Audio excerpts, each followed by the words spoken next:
டேய் மாஸ்டர், ஏன்டா daily fruit juice குடிக்கிற? உனக்கு டயபிட்டிஸ் வந்துட போகுதுடா. ஹே, அது எப்படிடா வரும்? என்னடா சொல்ற?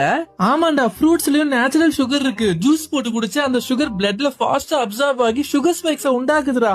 அப்போ ஹோல் ஃப்ரூட்ஸா சாப்பிட்டா அதுல ஃபைபர் கண்டென்ட் இருக்கிறதால அந்த சுகர் பிளட்ல ஸ்லோவா அப்சார்ப் ஆகும். So no problem. டேய், இவன் ஃப்ரூட் சாப்பிடுறதே பெரிய விஷயம், அதுல ஏதாச்சும் குறை சொல்லிட்டு இருந்தா என்னடா பண்றது? ஹே, அப்படி இல்லடா. ஆல்ரெடி இவன் எக்ஸசைஸே பண்ண மாட்டான். ஒரே இடத்துல உட்காந்து 9 hours மேல ஒர்க் பண்றான். டயட்டும் சரியில்லை. இதுல ஜூஸ் குடிச்சு இன்னும் மோசமா ஆக கூடாதுடா. டேய், பழமா சாப்பிடுறதுன்னு முடிவு பண்ணிட்டீங்கன்னா இந்த கொய்யா பழம், சீதாப்பழம் எல்லாம் சாப்பிடுங்கடா. ரொம்ப நல்லதுடா.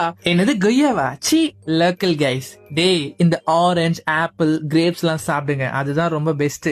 லைக் இதுல விட்டமின் சி அதிகமா இருக்கிறதால ஸ்கின்னுக்கு ரொம்ப நல்லது. சும்மா தமனா மாதிரி தக தக தகன்னு மாறலாம். விட்டமின் சி எவ்வளவு ராசா இருக்கும் இதுல? ஜஸ்ட் 100 கிராம் ஆரஞ்சுல 53 மில்லிகிராம் விட்டமின் சி இருக்குடா. சார், கொஞ்சம் இப்படி மூஞ்ச திருப்புறேல. 228 மில்லிகிராம் இருக்குடா இதுல. வந்துட்டான். என்னது 228 மில்லிகிராம் விட்டமின் சி இருக்கா?